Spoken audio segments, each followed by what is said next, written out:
Gets it ahead for James. Like a locomotive, LeBron James!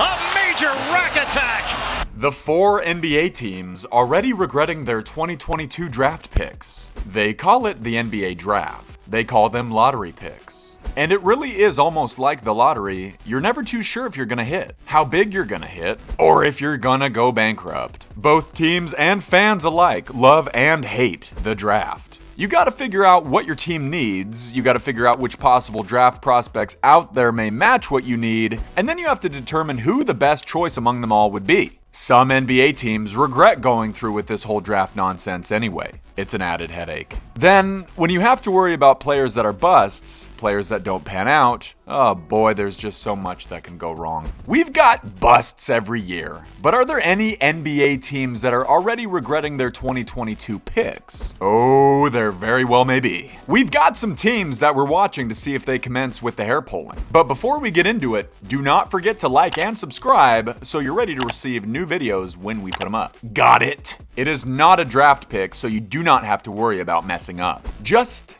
click the button and subscribe.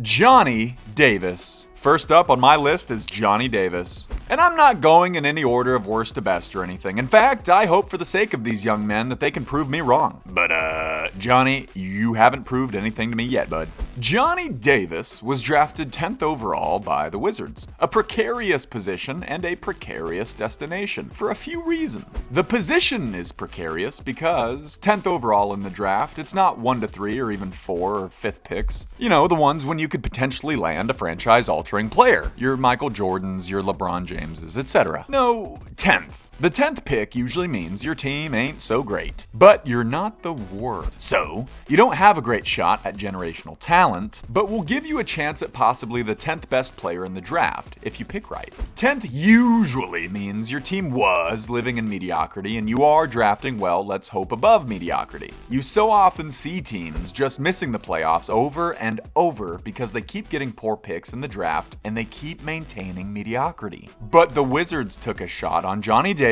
from Wisconsin. He went from Badger to Wizard. Seems like a step up, right?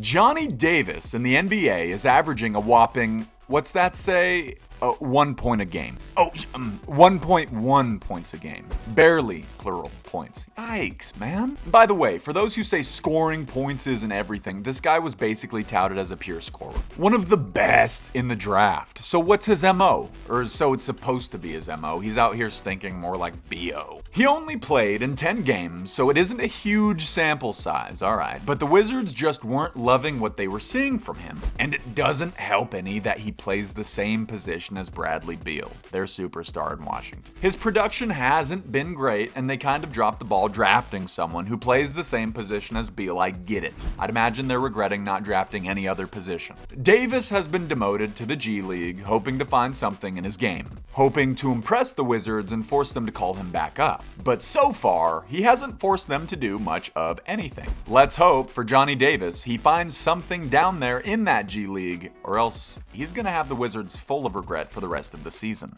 Dalen Terry. The next person to end up on the list you sure as hell don't want to be on, Dalen Terry. Dalen was drafted by the Chicago Bulls out of Arizona.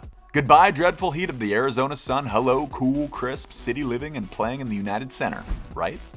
Dalen has played in about 12.5 games for the Bulls so far. Not really a lot.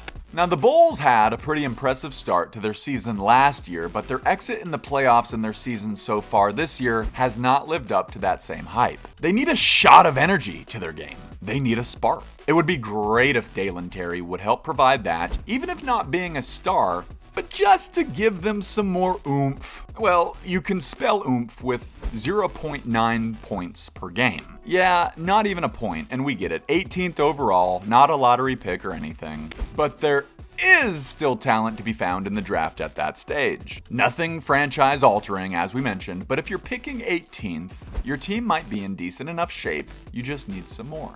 Oftentimes, these teams, picking in the second half of the league, hope to be able to find a gold nugget in the draft. They got a nugget, alright. I don't know if it's gold. Dalen Terry, too, has been spending a lot of time in the G League, hoping to perfect that game and show the Bulls what he's got. In the G League, Dalen has been averaging about 13 points, 7 rebounds, and 5 assists per game, which doesn't sound too bad. But again, it's the G League. You'd love to hear your rookie averaging those numbers for your actual NBA team. If he is in the G League looking to come back up to the big show, you'd be hoping for bigger, splashier numbers than those. You don't really want a middle of the pack in the G League when you're looking to bring someone back up to your Chicago Bulls team. The Bulls might be looking at this guy a little sideways with his less than 1 point per game in the NBA. Man, that's the guy we drafted, and we were trying to get better, and that's the move we made? Don't worry, guys, you aren't the first to make a move you wish you hadn't. Next up, Nikola Yovich.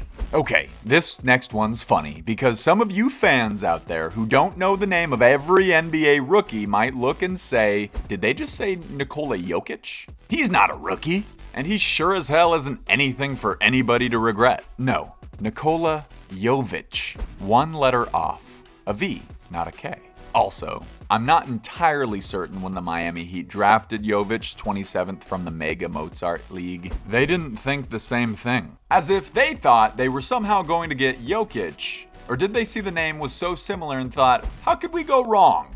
Clearly, we're going to get the next Jokic, the next Joker, the Jover, nickname pending. But you can't just draft a player because their name sounds like another player and hope for success. And even if they didn't go about it that way, Yovich hasn't been lighting it up. Granted, for a 27th pick, he hasn't been terrible. He's been averaging 5.5 points a game with 2 rebounds, and that's in 15 games that he's played and 8 that he's started. So you ideally would like your starters to not be averaging such a low amount of points, but it kind of seemed like he was coming around until he got injured. An injury to his back that's going to keep him out for about a month. That's never what you want. Your brand spanking new rookie to get a big injury and miss a lot of time. A whole month? Say goodbye to continuity with grooming the young fella and getting him up to speed in the NBA. And then a back injury. Those can be scary. You never quite know if someone is going to be the same after one. And that can be tricky. I'm sure the Miami Heat are annoyed with an injury such as that so early in a young man's playing career. But they can at least look on the bright side. The injury could have been worse, and it could have held Yovich out for much longer. My best to you, Yovich. Get well soon. Chet Holmgren. Oh yes, you probably heard about Chet Holmgren. Number 2 overall out of Gonzaga into OKC. The Thunder have been trying to get some great talent to their team for a while. Long gone are the days of Durant, Westbrook, Paul George. They've got Shai Gilgeous-Alexander, which is a nice piece, but he needs more around him. When the Thunder got the second pick in the draft, they know they could get a big player with a big pick. Maybe not the thickest player, but he's a tall one. Yeah, people saw what Chet's been doing for a while, and the nation saw a lot of him in the NCAA tournament. He's got such a great skill set for a big man. He fits in really well with the direction the NBA is headed. Granted, you might want to pack on a few more pounds just to protect yourself from a season-ending injury. I had to go on and say it, but no, it already happened. Holmgren injured his foot, causing him to miss his entire rookie season. An absolute bummer. Now, Chet can probably come back and start up his career just a year later, but big injuries that early in somebody's career, as we said, can be scary. You worry that can affect him long term. And even if it doesn't, you still have to wait a whole year for the guy when you were planning to have him now. For him and Shai to be on the court at the same time, that was a nice prospect. It truly felt like those two could make some stuff happen. And you do not want to waste Shai's prime. He's been pretty damn amazing down in OKC, but he needs help around him now. And sure, if Chet is back next year, then the two can start playing together. It's only a year wait. But it's not like Chet is going to hit his prime right away either. He's going to need the time to acclimate himself to the speed of the NBA. That's why it was so important to get him on the court right away. Now, the Thunder are playing the waiting game yet again. And they've been playing the waiting game down there a lot. Waiting to make the playoffs, waiting for a championship, and now waiting for Chet. Now stuck with more waiting, hopefully they aren't regretting drafting Chet because he definitely looks like he can turn into something special. But I just need to see it actually happen. I'm sure the Thunder are anxious to see it actually happen too. The guy was in OKC for 2 seconds before he got hurt. There must be something in the water. Or the barbecue. Okay, the season is still young, and the careers of these players are still young. But man, oh man, you know some teams gotta be regretting their picks. Or at least questioning them. You ideally want your rookies to be playing well. Or at least playing. What do you think? Are there bigger disappointments out there? Let me know in the comments. And do not forget to subscribe so you're always ready for my videos that I keep dishing out. But for now, keep calm and dribble on.